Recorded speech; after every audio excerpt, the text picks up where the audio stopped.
Welcome back to Focus Today. We're having a little roundtable discussion about some of the things that we've been talking about. You know, we just had on Maureen Enner. She is a Blue Wife. It's an organization of police officers' spouses who help out. And, you know, one of the things that she mentioned, Jerry and Polina, that was kind of very interesting is the aspect of that personal touch. To be able to tell somebody thank you. You know, I think of when the military come back and they go through the airports, and you've seen the videos before about them walking through and people just spontaneously start to applaud and all the rest. And, you know, you talk afterwards and how much that meant because they didn't know what they were coming back to at all. And I don't think we've ever seen police departments come under fire like we have now. And it's an interesting thing to see that it seems to be on like political lines. I mean, one doesn't normally like to distill it down to such a minute level, but it seems like it's a liberal versus conservative thing going on. And that's why I wanted to ask her, and I did about Hollywood.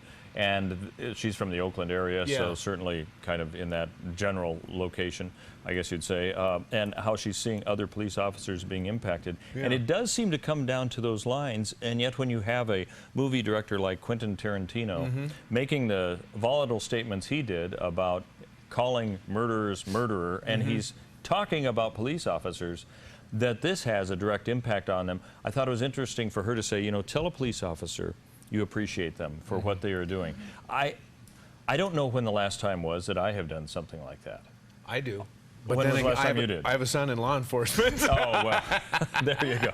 And, you know, that's kind of an interesting perspective, too, because he hasn't been in law enforcement that long, as opposed to some of these people who have been in there a long time. And I would imagine that he's probably seeing what's happening here and having to analyze things a little bit differently than he did getting out of school. Yeah, well, it was interesting that you mentioned that it seems to now fall on party lines as to where this rhetoric is coming from. And I think the reason for that is that in the Black Lives Matter movement, where you have, you know, pigs like bacon, fry 'em, or whatever it is, you know, where they're advocating this, it seems to be the Democrat Party that is embracing the Black Lives Matters movement as opposed to all lives matter. And I think that's where conservatives stand. And we see a lot of Facebook posts in recent weeks of policemen who are standing with, and interracial as well, with signs says, his life matters. And the other one says, his life matters. And it's like, so I think because of this and how that the political parties are looking at,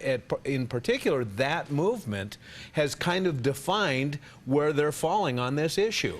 And to bounce off of that, you know, what I found fascinating was when the Black Lives Matter thing came up, people will say, well, yeah, sure, that happens, but all lives matter. Then when people were more inclusive to say everybody's life matters, they were being viewed as racist, somehow opposed to the Black Lives Matter thing. And I thought, this has taken racism in the United States to a whole nother level where now the fingers are pointing like crazy, and the odd thing is the racist fingers are pointing from the left to conservatives. You know, normally they're the ones to say you guys are the racist ones, and instead they're actually leveling those charges against people who are saying, hey, we want all lives to matter. Now, in the United States, we have the freedom to do this. I can't imagine something like this would happen in Russia, but there may be a spillover effect. Have you heard anything at all? As far as Moscow or anything like that with the police? For the whole aspect of police and how they do their jobs and all that. Is this?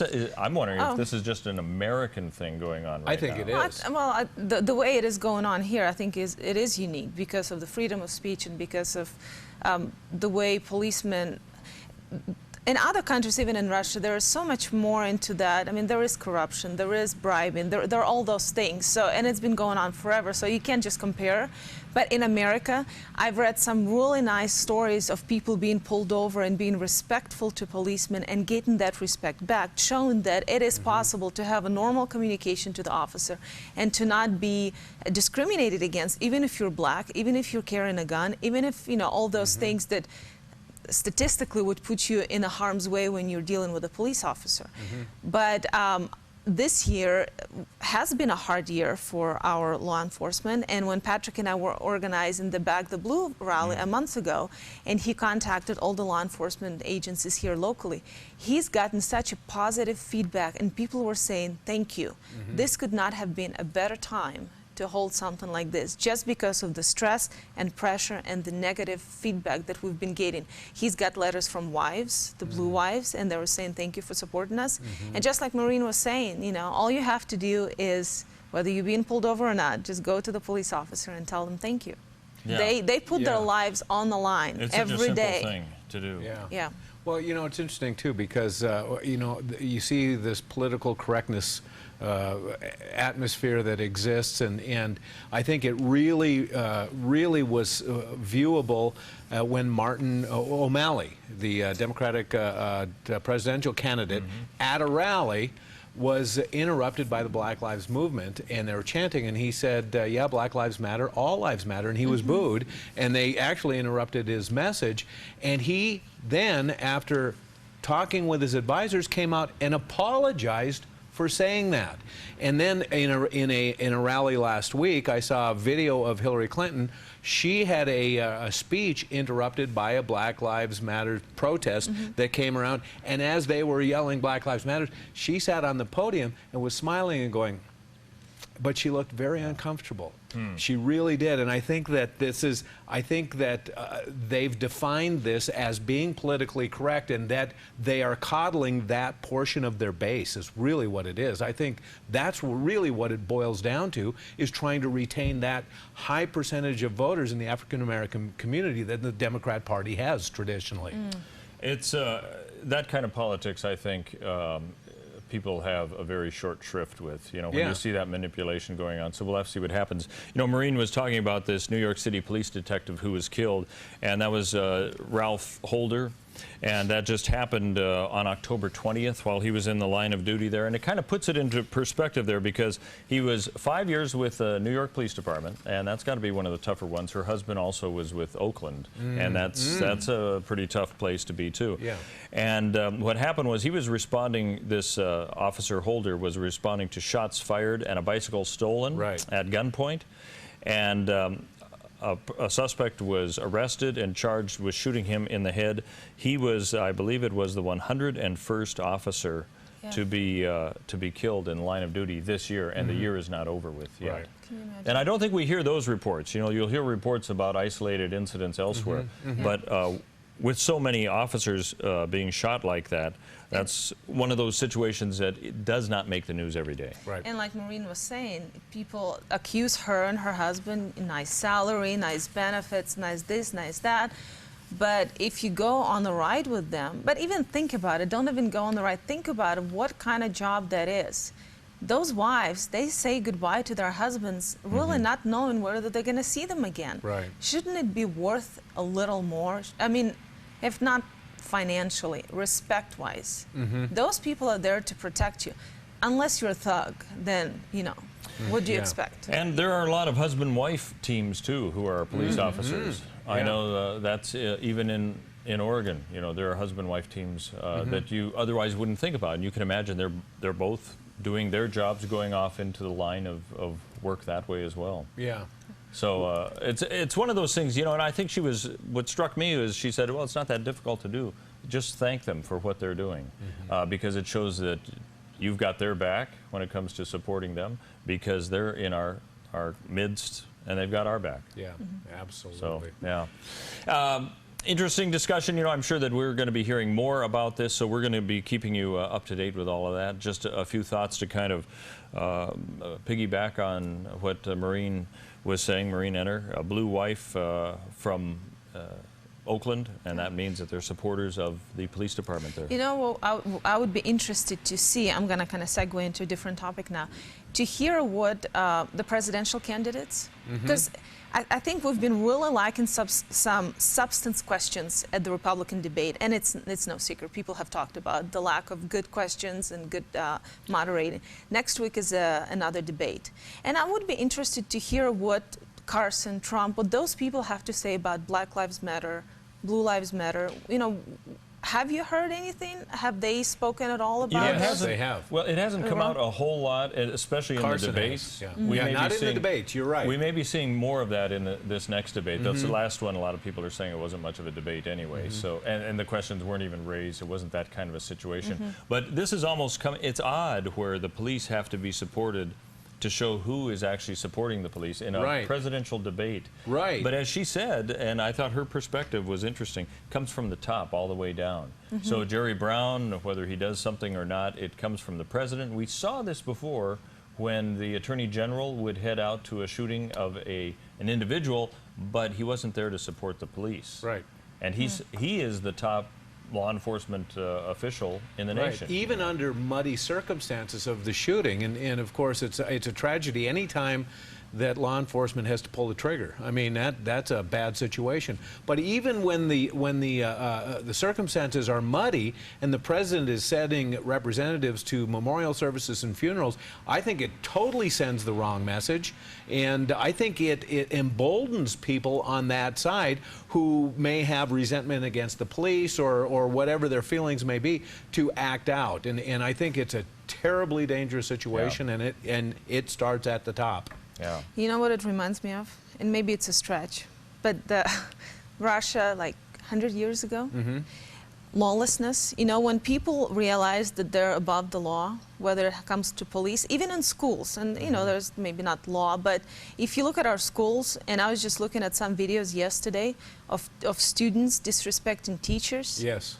Yeah. And, you know, citizens disrespecting the law officers. Right. It's like a snowball. The society snowballing into... Well, and like I said, I think it emboldens that kind of behavior. And I saw a video just the other day of a student fight outside of a school, and a police officer came to break it up, and all of the students attacked her. They were beating her up. She was against all these students, and I thought, you know what? There was a day that you wouldn't even see stuff like this going. These were regular students. They weren't, you know, out on a protest movement or something like that. We've all seen, you know, kids get in fights and stuff before, and you know, somebody comes and breaks it up, you break it up. But they decided, because that police officer was there, was vulnerable, and I think because of the, you know, the atmosphere that's going on, they didn't think twice about attacking her. They just jumped on her and started beating her. Well, we'll be talking more about this, of course, in the coming days. Thanks for joining us. Take a break. We'll be back in about 2 minutes here on theDove.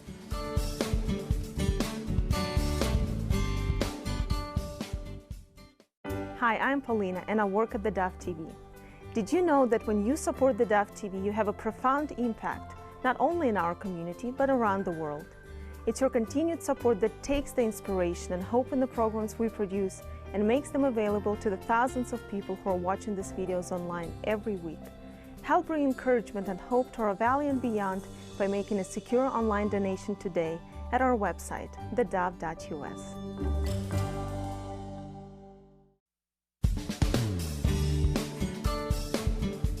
Welcome back to Focus today. Well, you know, Perry Atkinson normally hosts the program, and he's been gone for a while. He'll be back tomorrow, and he's been with Bob Gass, but he also has been able to hang out a little bit with Todd Friel from Wretched TV, which, if you haven't seen that on theDove TV, you really need to watch it. I think it's one of the best programs we have on there. I think you guys would agree. Todd is a great, interesting guy. We've had him on Focus today a lot. In fact, I had a chance to talk to him not too long ago about what he's doing, and this is one busy guy. Not only does he do just the show, but I think he's got a radio program. He has radio, yes, and then his whole ministry. And then he's got a special series that we've been running on theDove TV, and it's one of those things you may have missed out on. And if you have, well, you can kind of pick it up where it's left off. Now, how long a series is Life is Best? Do you know how many episodes there are?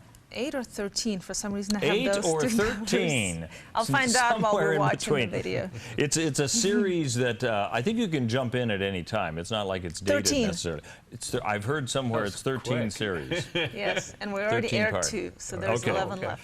Well, it airs every Tuesday night at 8:30 in the evening, and it's one of those things that you really need to see, because if you haven't seen Todd anyway, this will be kind of unusual, and if you've seen Wretched TV, you'll know what this is all about. But he's not necessarily hosting it, he's kind of producing that show, so you'll see some Todd influence in all of that stuff. But it's a great program because it focuses in on really the positive aspect of why it is that Christianity has answers for today and all the rest. So what we want to, I guess for those who haven't seen the program, it's a preview. For those of you who have, maybe you've missed out a little bit on what we first aired, which was the aspect of this kind of a teaser, so to speak.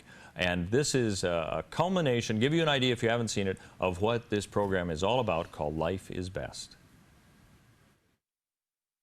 a human being. Yes, it's another human life, but it's their body. It's not exactly something, but then again, it is something. It's kind of more like a bunch of cells. To me, they're not alive, so like, I'm okay with that. The child is not technically alive. You should have the right to end the child's life if it needs to be. It's only a potential human being. Abortion kills a potential human being. Abortion is best defined as the intentional killing of a human fetus. And that's just not my perspective. That's what a lot of abortion choice advocates will say, or at least the more honest ones. For example, feminist Naomi Wolf calls abortion a real death. Now, it's true some feminists, like Kathy Pollitt, say it's no different than vacuuming out your house.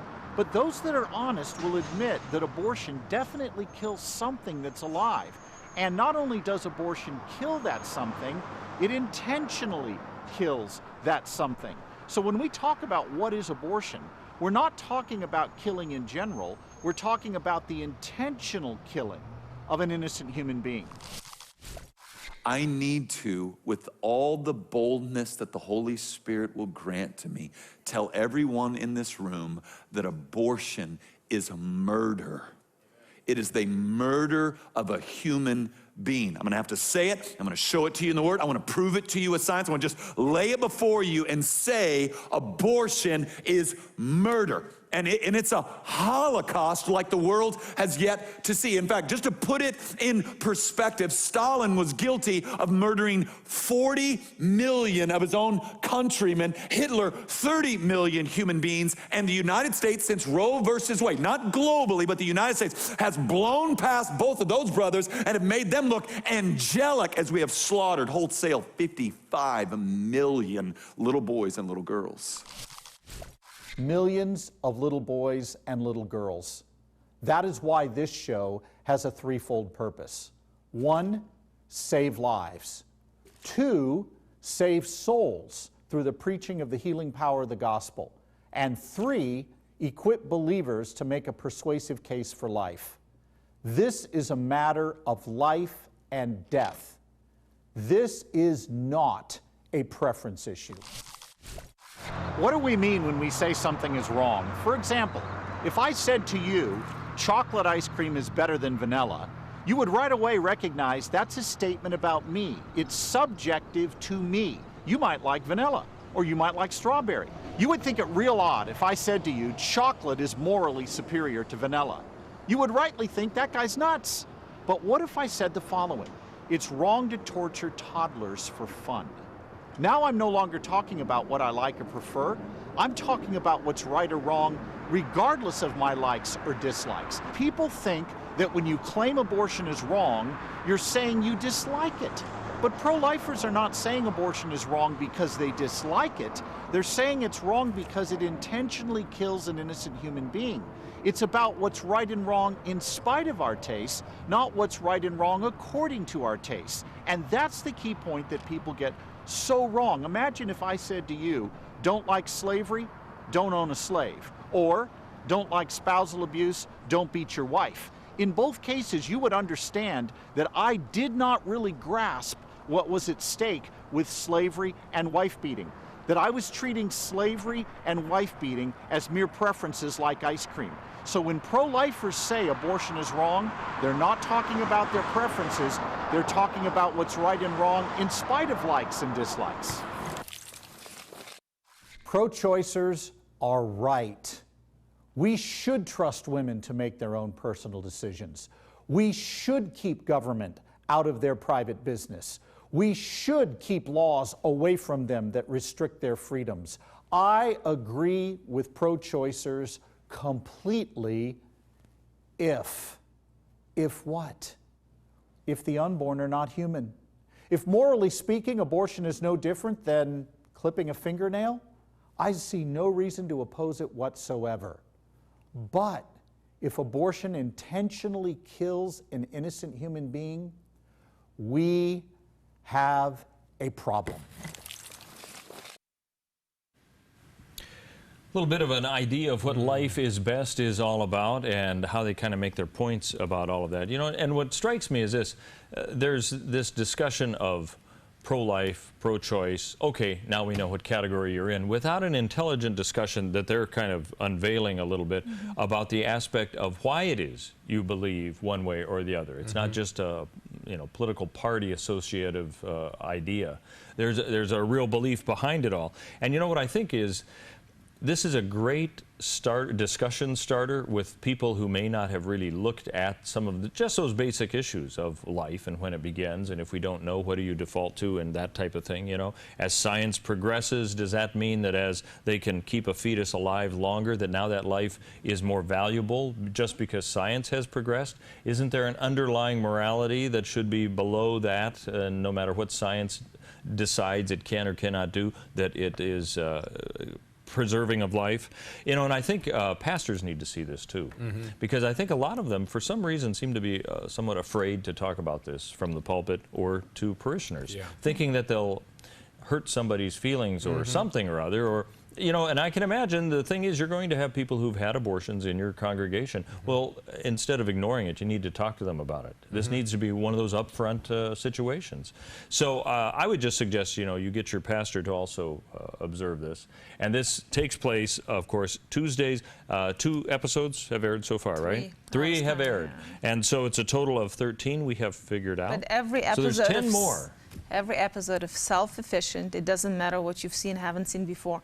They're going to be talking to university students. They're going to be talking to abortion survivors, some scientists, and pro-life advocates. So really a very well-rounded show. I really, just watching those 4 minutes, changed some things in my thinking. I wonder if they'll have, you said abortion survivors, I wonder if they'll have that young woman that we listened to at the pregnancy center's fundraiser. Amazing. I mean, I was in tears. And when you hear those personal stunning stories, it shows that this is a situation that's happening all the time and needs to be resolved. So join us. The next episode will be tonight at 8:30. And then it'll be every Tuesday for the next It's Wednesday month and a half. today, so next Tuesday. Today is Wednesday, isn't it? You missed out on it. So you need to put it down for next Tuesday. Next Tuesday. This is Wednesday. That's it. Thanks, Polina. Appreciate it. Tuesdays at 8:30. Join us for that, and thanks for joining us for Focus today.